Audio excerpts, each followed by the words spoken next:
The grand chambers of the Galactic Council buzzed with the familiar hum of 1,000 different alien voices, each species contributing their unique vocal patterns to the cacophony that had become synonymous with galactic politics. High above the sprawling assembly floor, crystalline structures caught and refracted the light from 3 different suns, casting rainbow patterns across the polished metal walls that housed the most powerful beings in known space. Ambassador Kethvar of the Zephyrian Empire adjusted his ceremonial robes, the fabric shimmering with embedded nanothreads that pulsed in rhythm with his 4-chambered heart.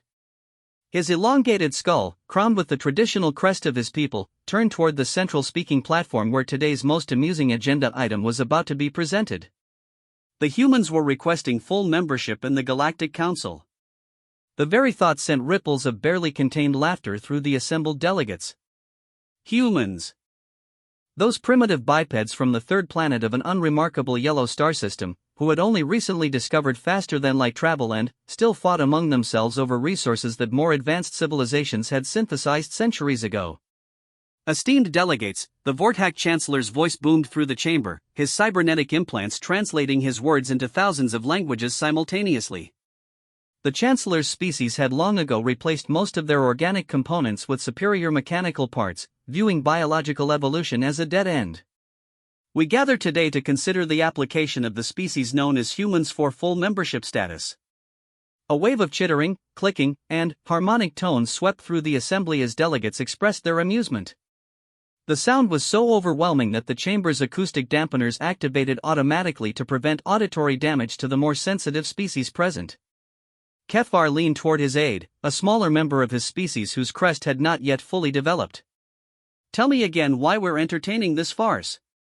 "Protocol, sir," the aide responded, consulting his data tablet. "Any species that achieves interstellar travel within their first 1,000 cycles of recorded history is entitled to a formal hearing. The humans accomplished this in approximately 50 cycles." 50 cycles? Kethvar's voice carried a note of surprise. "That is unusually fast." "Yes, sir. Though their rapid technological advancement seems to have come at the cost of social development. Our intelligence reports indicate they still engage in something called war among their own kind." The Zephyrian ambassador shook his head in disbelief. War between members of the same species was a concept so archaic that most civilizations had abandoned it before they even developed agriculture. It was like learning that a species still communicated by throwing rocks at each other. On the speaking platform, the human delegation waited with what appeared to be remarkable patience. There were 3 of them, dressed in simple dark blue uniforms that seemed almost comically primitive compared to the elaborate attire of the other species present. The lead human was a female with graying hair pulled back in a simple style, flanked by 2 younger males who kept their hands clasped behind their backs in a military posture. "I present Ambassador Sarah Chen of the United Earth Coalition," the Chancellor announced, his tone carrying all the enthusiasm of someone introducing a mildly interesting geological specimen. Ambassador Chen stepped forward with measured steps, her spine straight and her expression neutral despite the obvious mockery surrounding her. When she spoke, her voice carried clearly through the chamber without technological enhancement, a detail that several species found charmingly primitive. "Honored delegates of the Galactic Council," she began, "humanity comes before you not seeking charity or special consideration, but offering our unique perspective and capabilities to the greater galactic community." A series of harmonic trills erupted from the Melodian section, their way of expressing amusement. The Melodians were a species that communicated primarily through complex musical patterns, and their current song roughly translated to "the blind offering to teach sight." "Our species may be young by galactic standards," Chen continued, seemingly unaffected by the interruption, "but we have proven ourselves adaptable, resourceful, and determined. In the brief time since we achieved interstellar capability, we have established peaceful first contact with 17 species, successfully mediated 2 territorial disputes, and provided disaster relief to 4 worlds affected by natural catastrophes." Delegate Threshmar of the Hegemony Coalition, a massive reptilian being whose scales could deflect energy weapons, leaned forward in his reinforced chair. "Young Ambassador," his voice rumbled like distant thunder, "your species' accomplishments are adequate for primitives. But you speak of qualities any civilized race possesses as basic traits. Adaptability, resourcefulness, determination, these are not extraordinary. They are the minimum requirements for survival. The human ambassador nodded respectfully. You are correct, Delegate Threshmar. These are indeed basic survival traits. However, I would submit that humans have refined these traits to an unusual degree, primarily due to our planet's challenging environment and our species' relatively recent emergence. Challenging environment?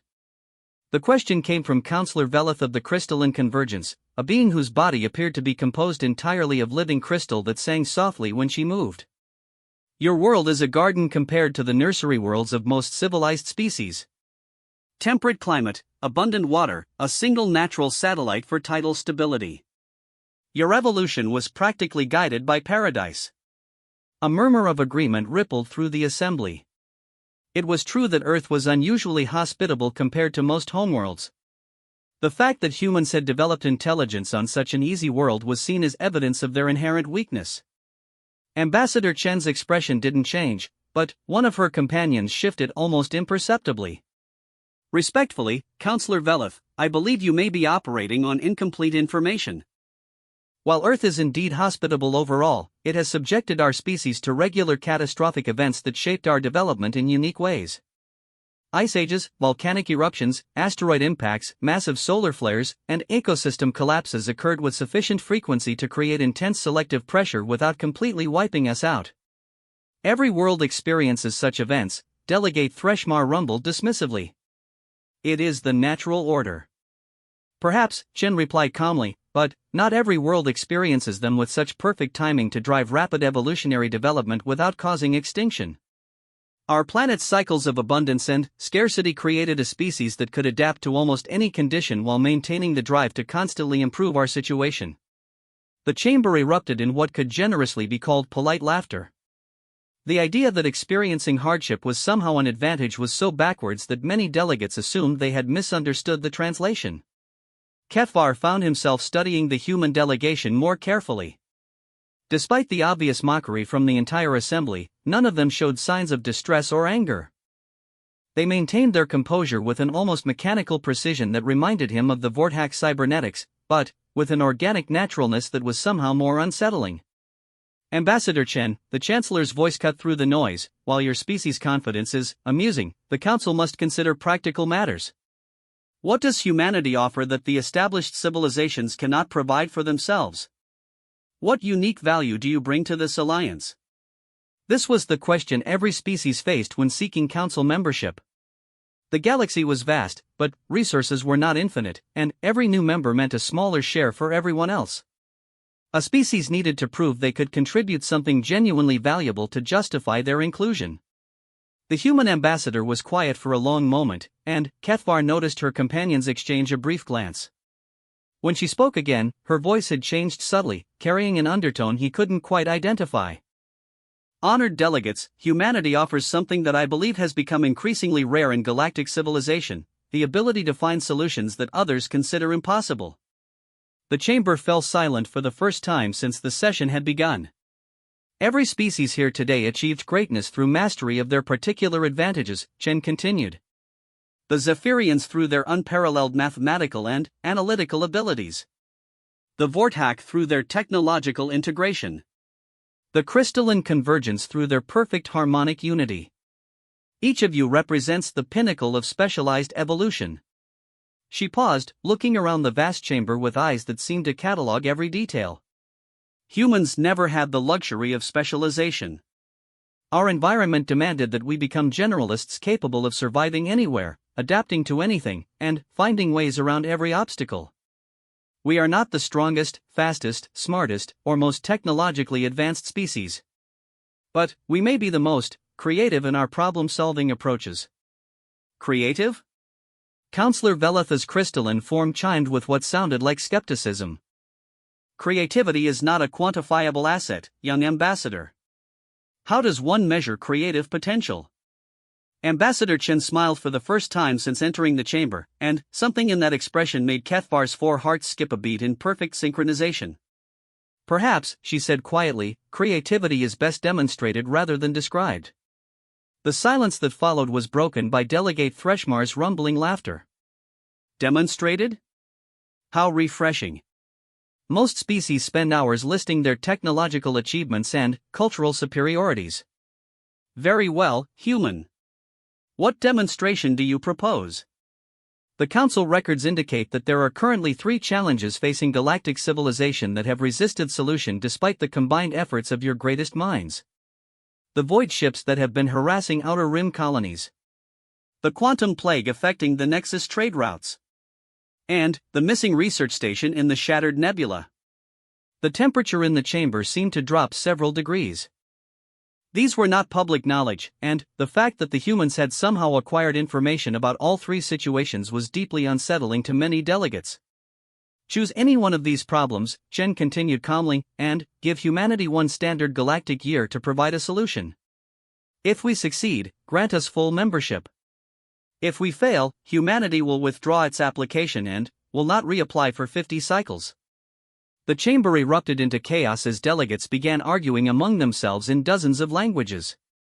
The Chancellor's attempts to restore order were largely ignored as species huddled together to discuss this unexpected development. Kethvar found himself impressed despite his reservations. The humans had clearly done their research, and their proposal was both bold and risky. 50 cycles was a significant period, effectively barring an entire generation of humans from galactic membership if they failed.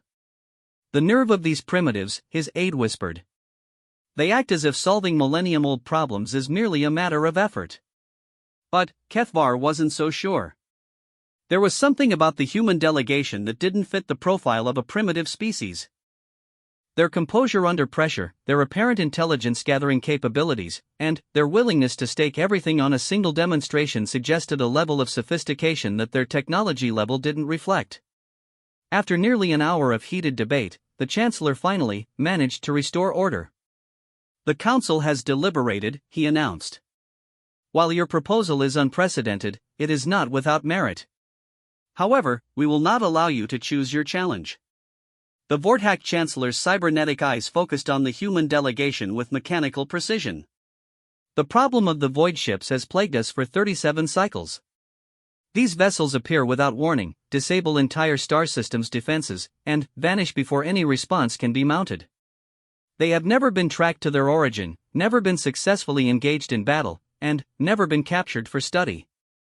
No conventional approach has yielded even minimal success. Ambassador Chen nodded slowly. And if humanity can stop these attacks? Full membership, as requested. With all the benefits and responsibilities therein. And if we fail?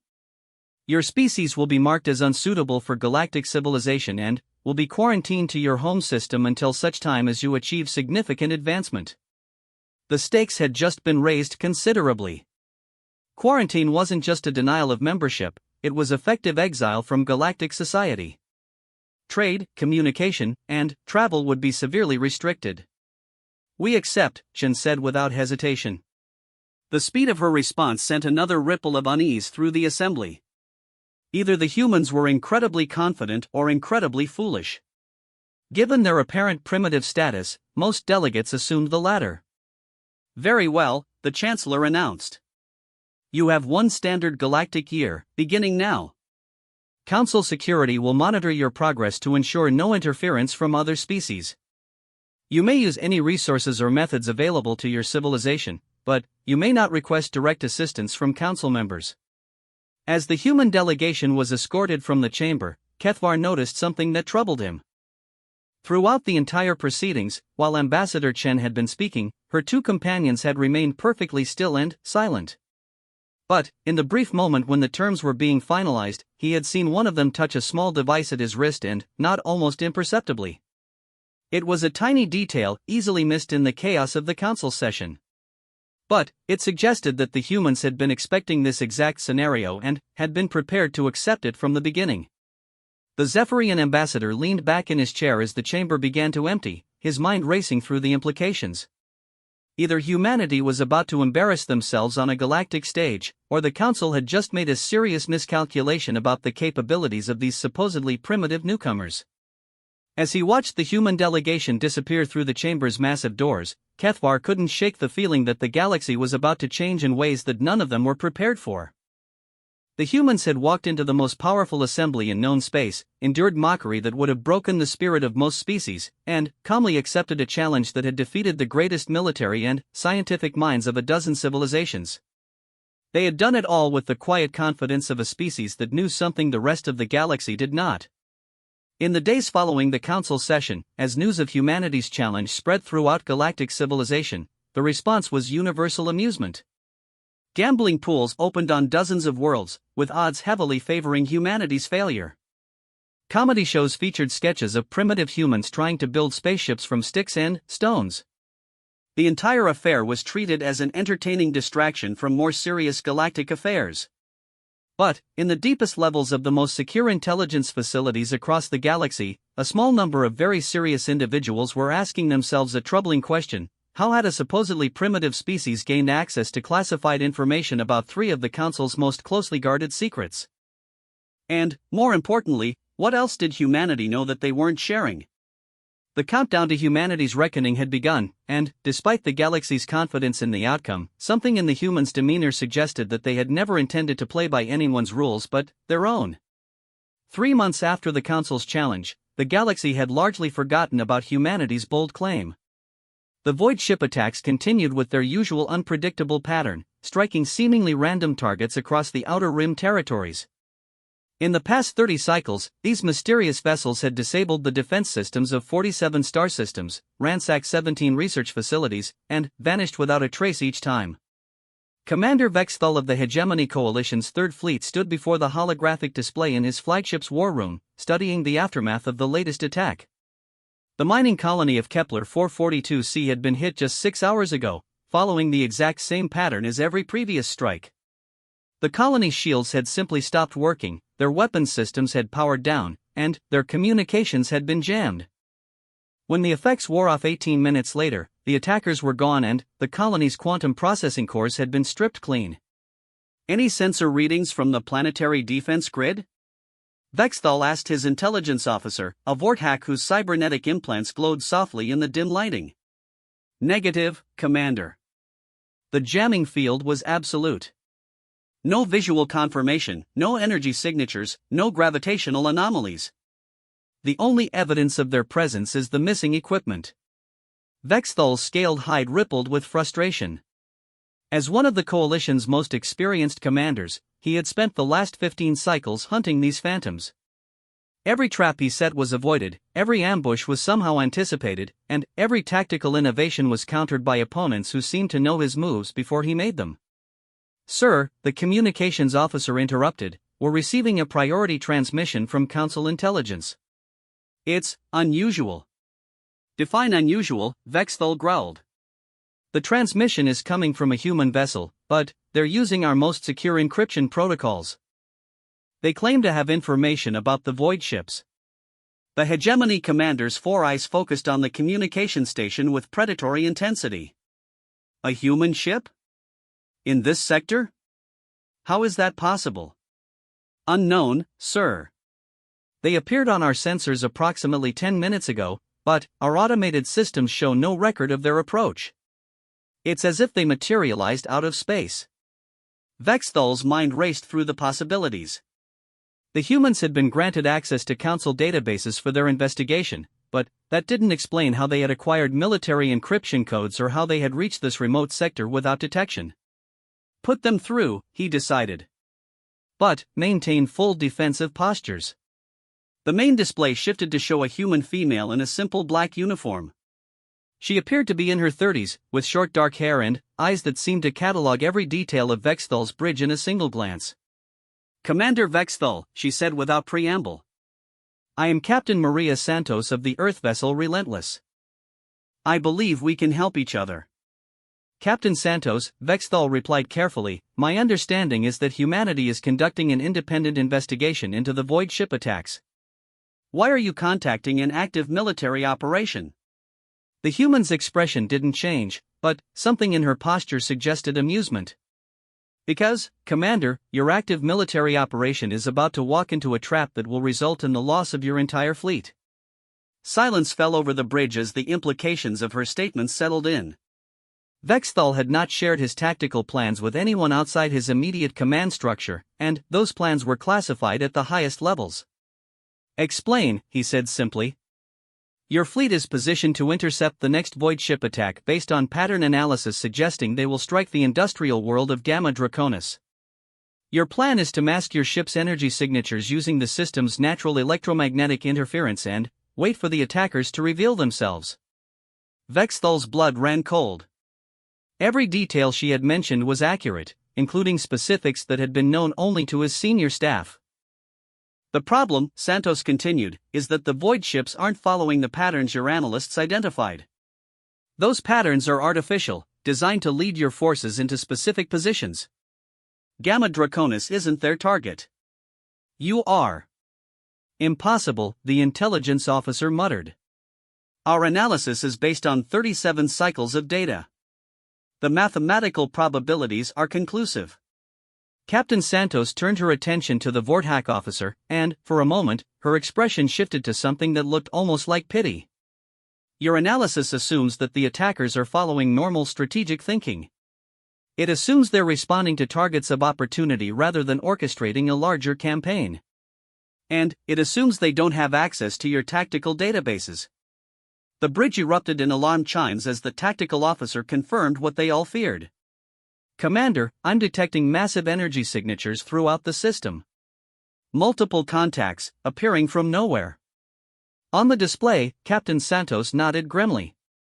"They've been tracking your movements for cycles, studying your tactics, learning your responses. Today was supposed to be the day they eliminate the Coalition's most effective commander and his entire fleet." Vexthal felt his warrior instincts take control as the situation shifted from confusion to combat. "All ships, battle stations. Prepare for immediate engagement." "Commander," Santos interrupted, "if you fight them conventionally, you will lose. They know every tactic in your playbook because they've been watching you use them." "But we have a different approach." Through the viewport, Vexthal could see the first signs of the enemy fleet as space itself seemed to ripple and bend around massive shapes that refused to resolve clearly on any sensors. The void ships were living up to their name, appearing as dark absences in space rather than physical objects. "What do you propose?" he asked, recognizing that pride was a luxury he couldn't afford in the face of annihilation. "Humanity has been tracking these attackers for the past 3 months, Santos explained. We've learned things about them that we believe the Council needs to know. But, first, we need to survive this encounter. Are you willing to trust us?" Looking at the tactical display showing his fleet surrounded by an enemy force of unknown composition and capability, Vexthal made a decision that would change the course of galactic history. "What do you need?" "Transfer tactical control of your fleet to my ship. We have alternative methods of dealing with opponents who rely on conventional sensor readings and standard tactical responses." Every officer on the bridge turned to stare at their commander. Transferring tactical control to an unknown vessel from a primitive species was not just unprecedented, it was potentially treasonous. But, as the first energy discharges began lighting up space around them, Vexthal realized that conventional thinking had already failed. The greatest military minds in the galaxy had been outmaneuvered by an enemy they couldn't even properly detect. "Transfer granted," he announced. "Captain Santos, the fleet is yours." What happened next would be studied in military academies for generations to come. Instead of the expected tactical formations and coordinated firepower that defined galactic warfare, the human ship began broadcasting what could only be described as chaos. Random energy signatures, false sensor readings, and electromagnetic noise filled the space around the Coalition fleet. To Vexthal's trained eye, it looked like complete disorder. But, within that chaos, something remarkable began to happen. The void ships, which had maintained perfect coordination and flawless tactical precision in every previous engagement, began to falter. Their movements became erratic, their formations broke down, and, for the first time in 37 cycles, they became visible on conventional sensors. "How is this possible?" the intelligence officer whispered, staring at readings that showed the enemy fleet in complete disarray. Captain Santos appeared on the display again, but now Vexthal could see additional humans working frantically at stations behind her. "The void ships aren't crewed by organic beings," she explained while coordinating what appeared to be the most unorthodox military operation in galactic history. They're automated systems designed to counter known tactical patterns and exploit predictable behaviors. Space around them erupted in weapons fire as the now visible enemy ships began a desperate attack, but their targeting systems seemed unable to lock onto the wildly fluctuating energy signatures of the Coalition fleet. But artificial intelligence has a weakness, Santos continued.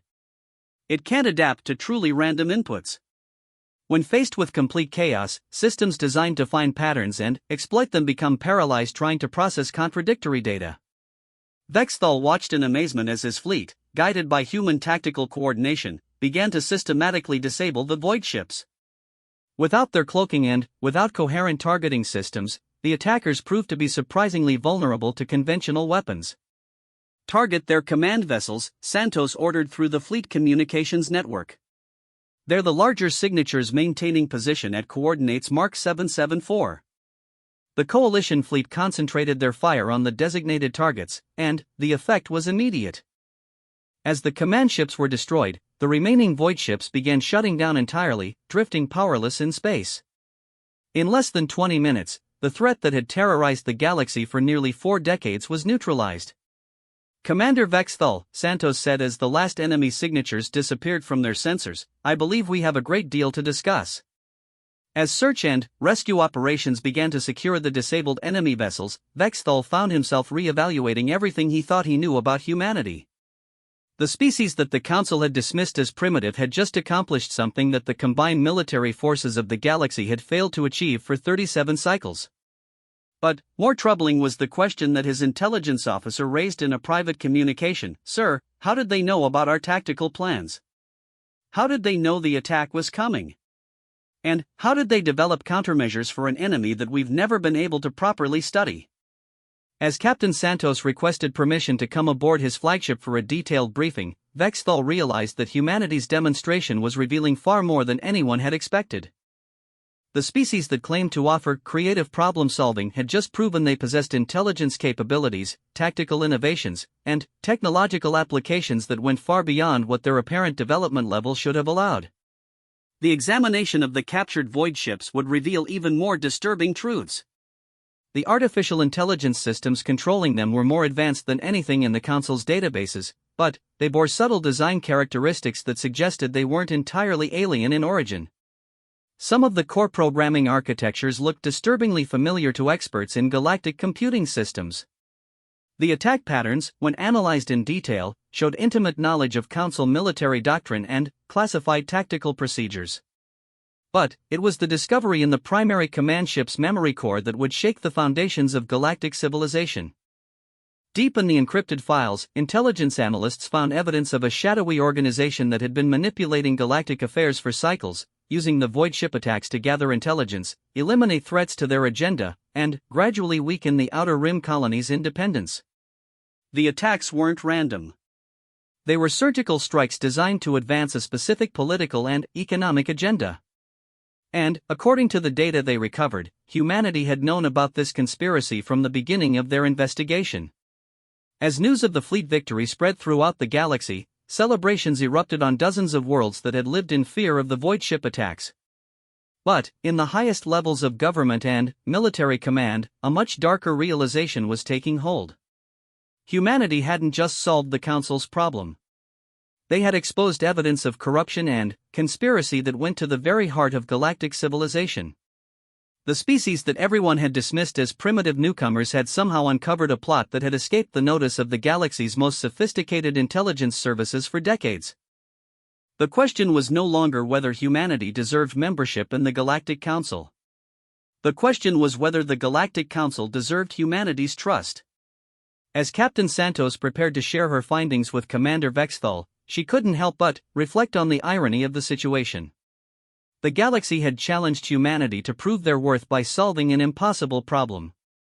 What they hadn't expected was that humanity would solve it by revealing that the problem itself had been a lie. The real test was just beginning, and, this time, it wouldn't be humanity's capabilities that were being judged. It would be the integrity of the civilization they sought to join. The emergency session of the Galactic Council convened under circumstances that no one in the Chamber's 1,000-year history had ever anticipated.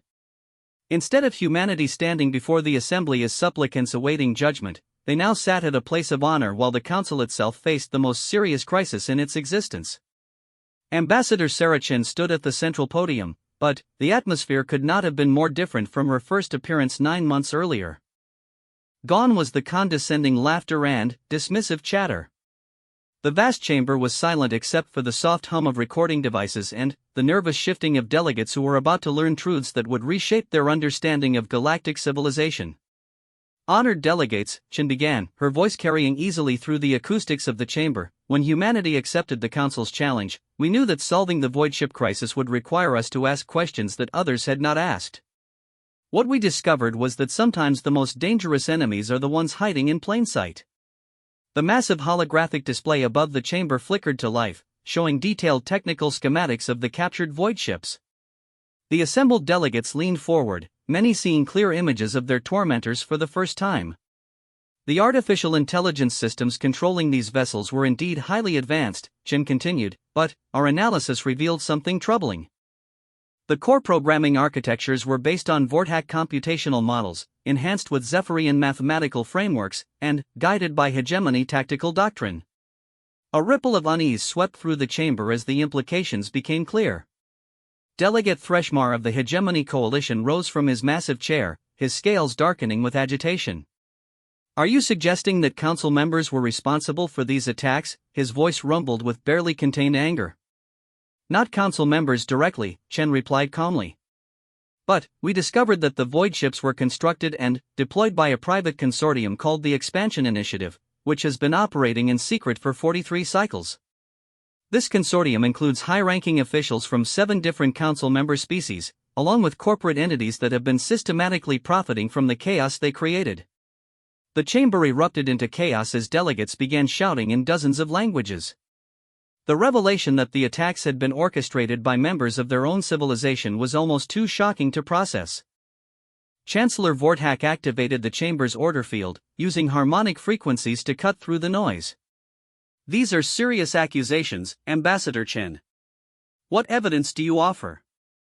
The holographic display shifted to show financial records, communication logs, and shipping manifests that painted a detailed picture of the conspiracy.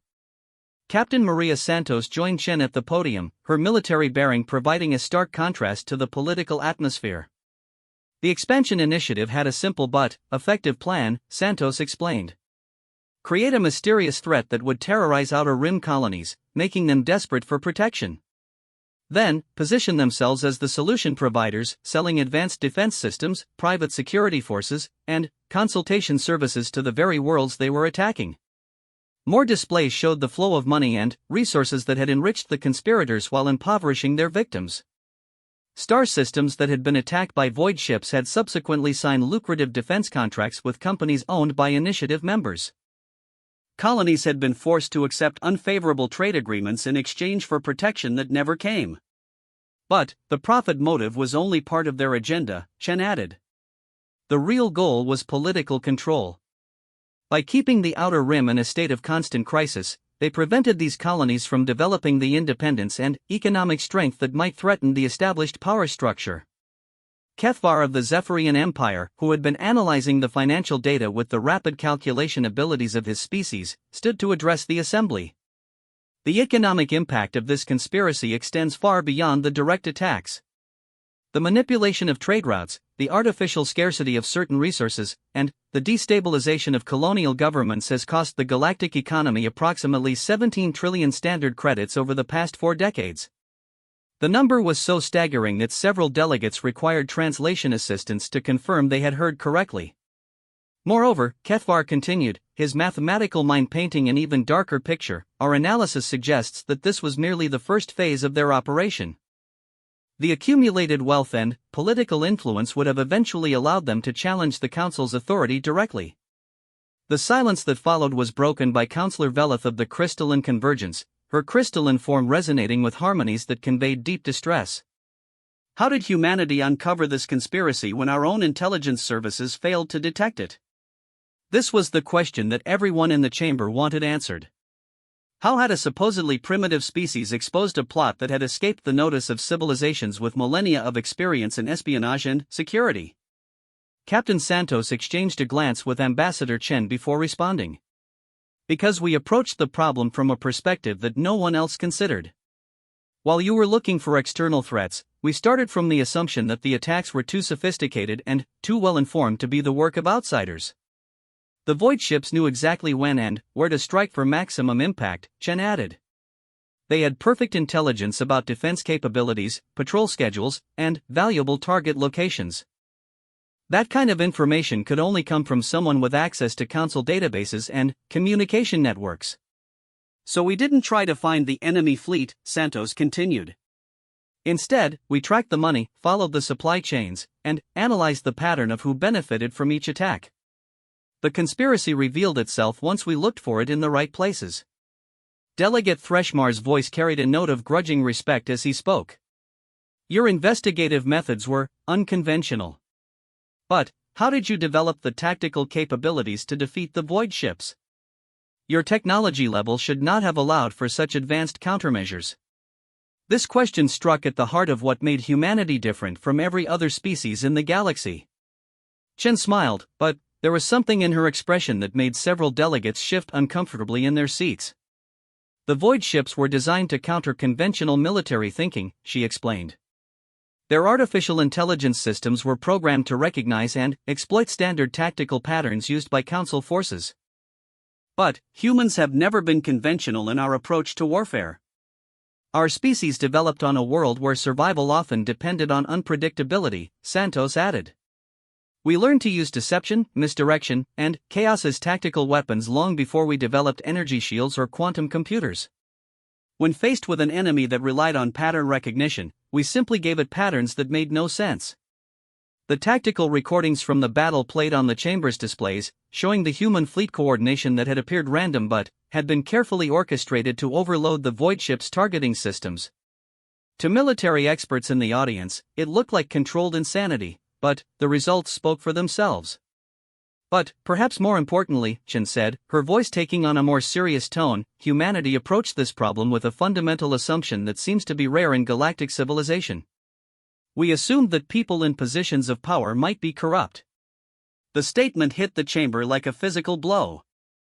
The idea that government officials and corporate leaders might deliberately harm their own citizens for personal gain was so foreign to most Council species that they had never developed effective safeguards against it. On Earth, Chen continued, our history is filled with examples of leaders who betrayed their people's trust for wealth or power. We've learned to build systems that assume such betrayal is possible and to investigate those in authority when things go wrong. This perspective allowed us to see possibilities that others might overlook. Chancellor Vortak's cybernetic systems processed this information with mechanical precision. You are saying that your species' history of internal conflict and corruption gave you advantages in detecting similar problems in our civilization? Exactly, Chen replied. Every species here represents the pinnacle of specialized evolution, but that specialization may have created blind spots. You've achieved levels of social harmony and technological integration that humans can only dream of, but that success may have made it difficult to recognize when someone is acting against the common good. The implications of her words were staggering. The galaxy's most advanced civilizations had been outmaneuvered not because they lacked intelligence or technology, but because they had evolved beyond the need to suspect treachery from their own kind. As the evidence presentations continued, a clearer picture emerged of the Expansion Initiative's operations. The conspiracy had included members from nearly every major Council species, along with corporate entities that controlled significant portions of the galactic economy. Their plan had been decades in the making and would have eventually given them control over the Outer Rim territories and significant influence over Council policy. But the revelations also exposed deeper problems within galactic civilization. The conspiracy had succeeded for so long because the systems designed to prevent such abuse were based on the assumption that beings would act rationally and ethically. The idea that someone would deliberately harm their own civilization for personal gain was so alien to most species that they had never developed effective countermeasures. The Expansion Initiative has been dismantled, Santos reported as the evidence presentation concluded. Our joint operations with Council security forces have resulted in the arrest of 73 individuals and the seizure of assets worth approximately 4 trillion standard credits. The stolen resources are being returned to their rightful owners, and the affected colonies are receiving compensation for their losses. However, Chen added, this conspiracy's success reveals vulnerabilities in galactic society that go beyond any single criminal organization. The systems that allowed this to happen unchallenged for 4 decades still exist, and, without fundamental reforms, similar conspiracies could emerge in the future. The chamber fell silent as delegates absorbed the full scope of what they had learned. Humanity had not only solved the Council's challenge but had exposed corruption that went to the very foundation of their civilization. They had proven themselves capable of thinking in ways that the galaxy's most advanced species could not, and they had done it all while maintaining the integrity and ethical standards that the conspirators had abandoned. When Chancellor Vorthak finally spoke, his voice carried a weight that reflected the historic significance of the moment. The Council has reviewed humanity's findings and confirmed their accuracy through independent investigation. The challenge has been not merely completed but exceeded in ways we never anticipated. He paused, looking around the vast chamber at delegates who were still processing the implications of what they had learned. However, the question now before us is not simply whether humanity has earned membership in the Galactic Council. The question is whether the Galactic Council, in its current form, deserves humanity's participation. The statement sent shock waves through the assembly. Never before had a species been asked to consider whether joining the Council was actually in their best interest. Ambassador Chen stood quietly for a moment, and, when she spoke, her words would be remembered as a turning point in galactic history. Honored delegates, humanity did not seek membership in the Galactic Council merely for the prestige or the economic benefits. We sought it because we believed that civilized beings working together could achieve more than any could accomplish alone. That belief has not changed. But, we've also learned that even the most advanced civilizations are vulnerable to the same weaknesses that have plagued humanity throughout our history. Greed, corruption, and the abuse of power are not problems that disappear with technological advancement or social evolution. She looked around the chamber, making eye contact with delegates from every major species present.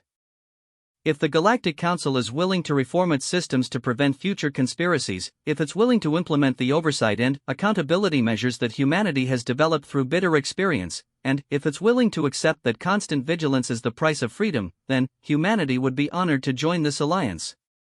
But, if the Council chooses to return to business as usual, to assume that the expansion initiative was an anomaly that won't happen again, then humanity will respectfully decline membership and will continue to monitor galactic affairs from outside the system. The ultimatum was delivered with quiet dignity, but its impact was unmistakable. Humanity was not begging for acceptance. They were offering a partnership that could benefit everyone, but only if the galaxy was willing to learn from its mistakes. The vote, when it finally came, was unanimous. Not only was humanity granted full membership in the Galactic Council, but the Assembly voted to implement comprehensive reforms designed to prevent future conspiracies. New oversight committees would be established, financial transparency would be required for all major projects, and regular audits would be conducted to ensure that those in power were serving the common good rather than their own interests. But, perhaps most importantly, the Council voted to establish the Office of Ethical Oversight, to be headed by a human administrator and staffed by representatives from every member species. This office would have the authority to investigate any suspicious activity and would operate independently of existing political structures. As the historic session concluded, Kethvar approached Ambassador Chen during the recess period. His mathematical mind had been analyzing the long-term implications of humanity's integration into galactic society, and the projections were remarkable. Ambassador, he said, our models suggest that humanity's unique perspective will have effects far beyond preventing corruption. Your species' approach to problem-solving could accelerate technological development, improve diplomatic relations, and strengthen our defenses against genuine external threats. Shen smiled, but her expression remained thoughtful. Ambassador Kethvar, humanity has learned that progress is not just about solving today's problems. It's about building systems that can adapt to problems we haven't imagined yet. That's what we hope to bring to this alliance. As the delegates filed out of the chamber, each carrying news that would reshape their home world's understanding of galactic politics, they reflected on the remarkable journey that had brought them to this point. The species that had been mocked as primitive and childish had not only solved an impossible problem but had fundamentally changed the nature of galactic civilization. They had proven that sometimes the most valuable perspective comes not from those who have risen above humanity's flaws, but from those who have learned to work within them. The galaxy had challenged humanity to prove their worth. Instead, humanity had proven that the galaxy itself had room to grow. And, in the vast chambers of the Galactic Council, as new partnerships were forged and new possibilities were explored, the echo of human laughter could be heard for the first time. Not the laughter of mockery or superiority, but the laughter of beings who had found their place among the stars and were eager to see what they could build together. The age of human isolation was over. The age of galactic cooperation was about to begin. And, somewhere in the Outer Rim territories, on worlds that had lived in fear for 4 decades, children were playing in the sunlight for the first time, knowing that the shadows no longer held monsters who would steal their future. That, more than any political achievement or technological breakthrough, was humanity's greatest victory.